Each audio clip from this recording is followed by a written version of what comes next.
امیر المومنین علی ابن ابی طالب علیہ السلام اس ماہ رمضان میں کہ جس میں آپ کی شہادت ہوئی، باری باری اپنی اولاد اور عبداللہ ابن جعفر کے ہاں روزہ افطار فرماتے۔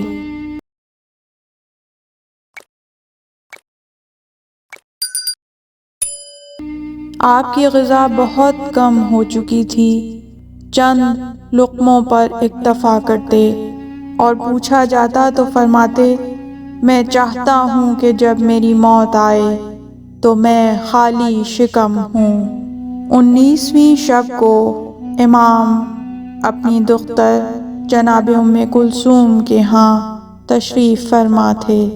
انہوں نے جو کی 2 روٹیاں، ایک پیالہ دودھ کا اور ایک تشتری میں نمک رکھ کر آپ کے سامنے پیش کیا۔ امام نے اس کھانے کو دیکھا تو فرمایا کہ میں نے رسول اللہ کی پیروی میں کبھی گوارا نہیں کیا کہ ایک وقت میں دسترخوان پر 2 قسم کی چیزیں ہوں۔ اے بیٹی، دنیا کے حلال میں حساب ہے اور حرام میں عذاب۔ کیا تم یہ چاہتی ہو کہ تمہارا باپ دیر تک موقف حساب میں کھڑا رہے؟ ان 2 چیزوں میں سے ایک چیز اٹھا لو۔ حضرت ام کلثوم سلام اللہ علیہا نے دودھ کا پیالہ اٹھا لیا اور امام نے چند لقمے نمک کے ساتھ تناول فرمائے۔ کھانے سے فارغ ہو کر حسب معمول مصلی عبادت پر کھڑے ہو گئے، مگر آج بار بار صحن میں نکلتے آسمان پر نظر کرتے اور جھلملاتے ہوئے ستاروں کو دیکھتے اور فرماتے، خدا کی قسم میں جھوٹ نہیں کہتا اور نہ مجھے غلط بتایا گیا ہے۔ یہی وہ رات ہے جس کا مجھ سے وعدہ کیا گیا ہے۔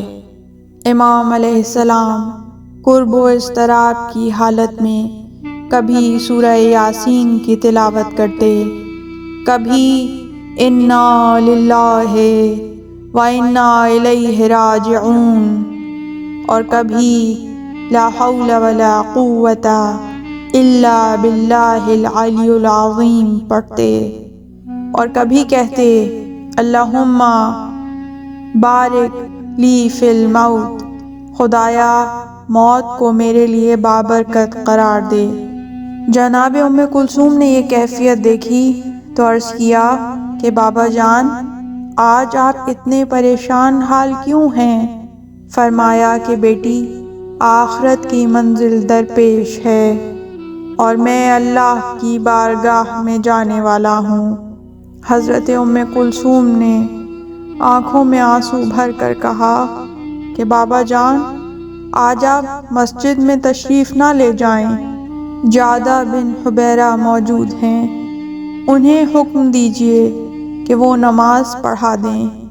امام نے فرمایا، قضاء الہی سے بچ نکلنے کی کوئی صورت نہیں ہے۔ ابھی کچھ رات باقی تھی کہ مؤذن نے حاضر ہو کر نماز کے لیے عرض کیا۔ حضرت مسجد کے ارادے سے اٹھ کھڑے ہوئے۔ جب صحن خانہ میں آئے تو گھر میں پلی ہوئی بطخوں نے پر پھڑ پھڑائے اور چیخنے چلانے لگیں۔ کسی نے ان بطخوں کو ہٹانا چاہا تو فرمایا کہ انہیں ان کے حال پر چھوڑ دو، ابھی کچھ دیر کے بعد نوحہ و بکا اور نالہ و فغاں کی آوازیں بلند ہوں گی۔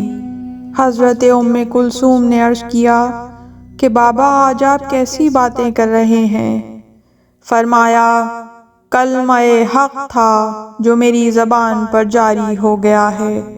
پھر حضرت نے ام کلثوم سے فرمایا کہ بیٹی، یہ بے زبان جانور ہیں، ان کے آب و دانے کا خیال رکھنا، اور اگر ایسا نہ کر سکو تو انہیں رہا کر دینا تاکہ یہ زمین میں چل پھر کر اپنا پیٹ پال سکیں۔ جب دروازے کے قریب پہنچے تو پٹکا کمر میں کس کر باندھا اور احیاء انصاری کے یہ 2 شعر پڑھے کہ موت کے لیے کمر کس لو، اس لیے کہ موت تمہارے سامنے آنے والی ہے۔ جب موت تمہارے ہاں ڈیرے ڈالے تو اس پر بے تابی کا مظاہرہ نہ کرو۔ حضرت ام کلثوم نے آنسو بہاتے ہوئے باپ کو الوداع کہا۔ امام حسن علیہ السلام نے چاہا کہ مسجد تک امام کے ہم رکاب جائیں، مگر آپ نے منع کر دیا۔ جب مسجد میں تشریف لائے تو مسجد تاریکی میں ڈوبی ہوئی تھی۔ آپ نے اندھیرے میں چند رکعت نماز پڑھیں اور تعقیبات سے فارغ ہوئے تو خورِ سحر نمودار ہو چکی تھی۔ آپ گلدستہ اذان پر تشریف لے گئے اور صبح کی اذان دی۔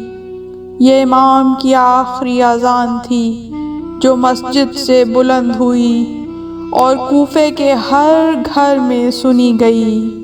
اذان کے بعد الصلاۃ الصلاۃ کہہ کر لوگوں کو نماز صبح کے لیے بیدار کرنے لگے۔ انہی لوگوں میں ابن ملجم بھی تھا۔ آپ نے اسے اوندھا لیٹے ہوئے دیکھا تو فرمایا کہ یہ شیطان کے سونے کا انداز ہے۔ داہنی کروٹ سے سو جو مومنین کا شعار ہے، یا بائیں کروٹ لیٹو جو حکماں کا شعار ہے، یا پیٹھ کے بل سو جو انبیاء کا طرز عمل ہے۔ اٹھ نماز پڑھ، اگرچہ میں جانتا ہوں کہ تو کس ارادے سے آیا ہے اور کیا چیز زیر دامن چھپائے ہوئے ہے۔ امام لوگوں کو بیدار کرنے کے بعد محراب عبادت میں کھڑے ہو گئے، اور جب نافلہ صبح کی پہلی رکعت کے سجدے سے سر اٹھایا تو شبیب نے تلوار سے حملہ کیا، مگر تلوار ستون مسجد سے ٹکرائی اور اس کا وار ناکام رہا۔ پھر ابن ملجم نے زہر میں بجھی ہوئی تلوار سر پر ماری، جس سے فرق مبارک شگافتہ ہو گیا۔ امام نے بے ساختہ فرمایا، بسم اللہ فزت ورب الکعبہ، رب کعبہ کی قسم میں کامیاب ہو گیا۔ لوگوں، مجھے یہودیہ کے بیٹے ابن ملجم نے قتل کر ڈالا ہے۔ امام بامنزلہ روح کائنات اور جان عالم ہوتا ہے۔ جب جان پر بنتی ہے تو اعضاء متاثر ہوئے بغیر نہیں رہتے، چنانچہ اس موقع پر آسمان کانپا، زمین لرزی، مسجد کے دروازے آپس میں ٹکرائے اور زمین و آسمان کے درمیان یہ آواز گونجی کہ جو جبرائیل امین کی آواز تھی، خدا کی قسم رکن ہدایت منہدم ہو گئے، ابن ام المصطفیٰ قتل کر دیے گئے، وصی پیغمبر مارے گئے، علی مرتضیٰ شہید کر دیے گئے۔ اس آواز نے کوفے کی آبادی کو لرزا دیا۔ تمام شہر کانپ اٹھا۔ لوگ جوق در جوق گھروں سے باہر نکل آئے۔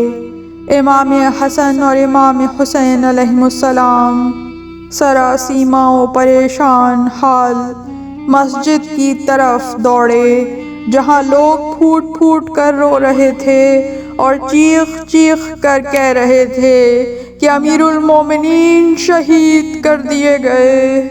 فرزندان رسول نے آگے بڑھ کر دیکھا کہ محراب مسجد لہو سے تر ہے اور حضرت خاک و خون میں پڑے لوٹ رہے ہیں اور مٹی اٹھا اٹھا کر فرق مبارک پر ڈالتے ہیں اور اس آیت کی تلاوت فرماتے جاتے ہیں، ہم نے تمہیں زمین سے پیدا کیا اور زمین کی طرف پلٹائیں گے اور اسی سے دوبارہ نکالیں گے۔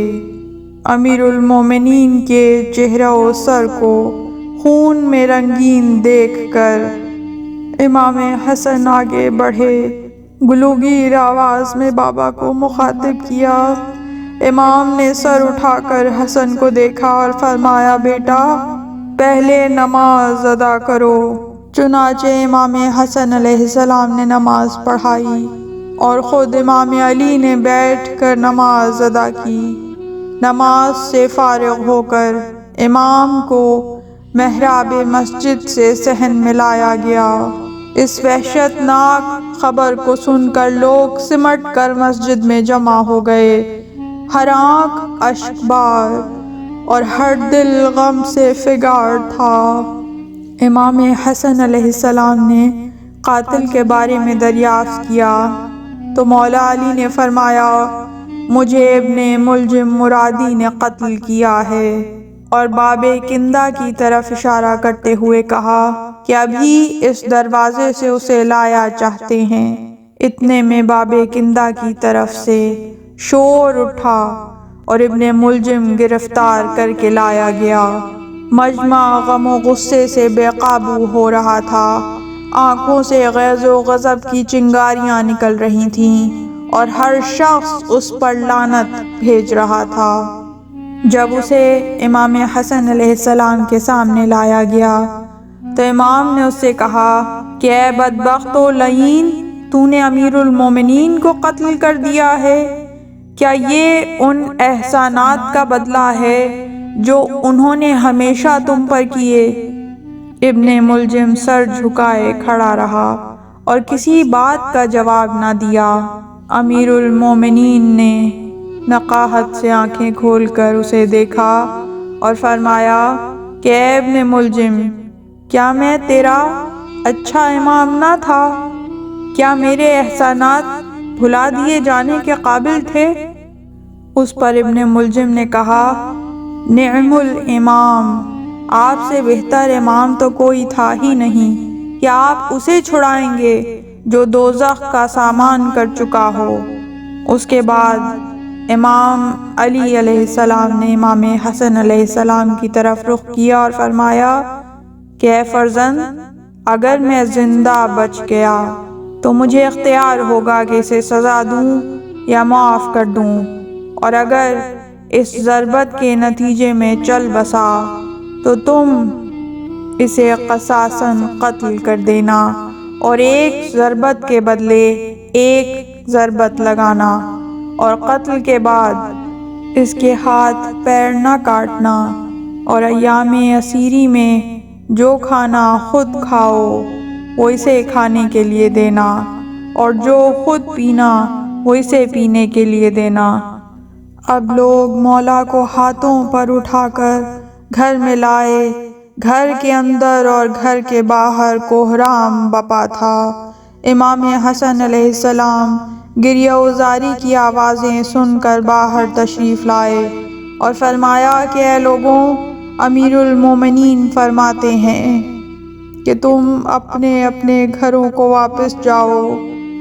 اصبغ بن نباتہ کہتے ہیں کہ لوگ منتشر ہو گئے، مگر میرے دل نے گوارا نہ کیا کہ میں امام کو دیکھے بغیر واپس جاؤں، وہیں پر کھڑا رہا، اور جب امام حسن دوبارہ باہر نکلے تو میں نے عرض کیا کہ فرزند رسول، میں اپنے مولا کو دیکھے بغیر جانا نہیں چاہتا، مجھے ایک نظر دیکھنے کی اجازت دی جائے۔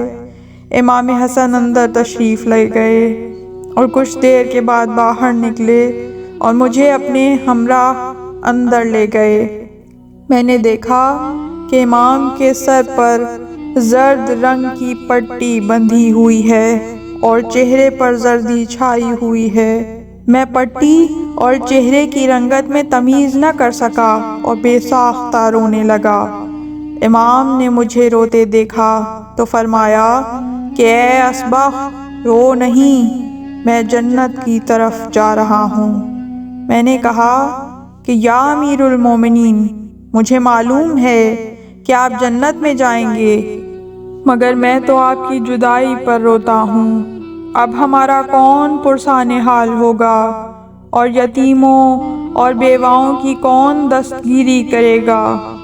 یہ کہہ کر اسبق اٹھ کھڑے ہوئے اور حضرت پر نقاہت طاری ہو گئی۔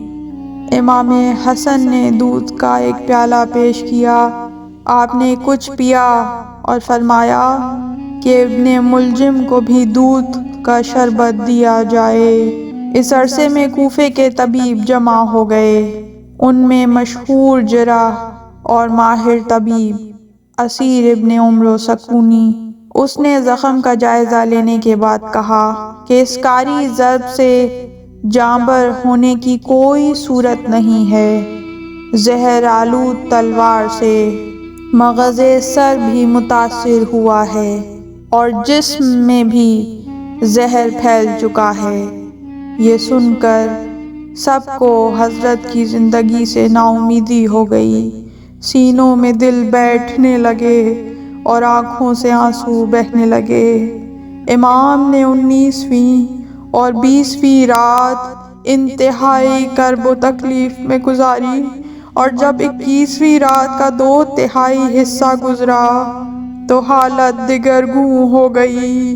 پیشانی پر موت کا پسینہ آیا اور کلمہ شہادت پڑھ کر جان آفرین کے سپرد کر دی اور روح طیب عالم قدس کی طرف پرواز کر گئی۔ انا للہ وَإِنَّا إِلَيْهِ رَاجِعُونَ رِضًا بِقَضَائِهِ وَتَسْلِيمًا لِأَمْرِهِ۔ اس طرح کی مزید تحقیقی، علمی اور تاریخی ویڈیوز دیکھنے کے لیے چینل کو سبسکرائب کیجیے اور بیل آئیکن پہ کلک کیجیے۔ ویڈیو کو لائک کریں اور کامنٹس کے ذریعے بتائیے کہ آپ کو ویڈیو کیسی لگی۔ اگلی ویڈیو تک کے لیے خدا نگہدار۔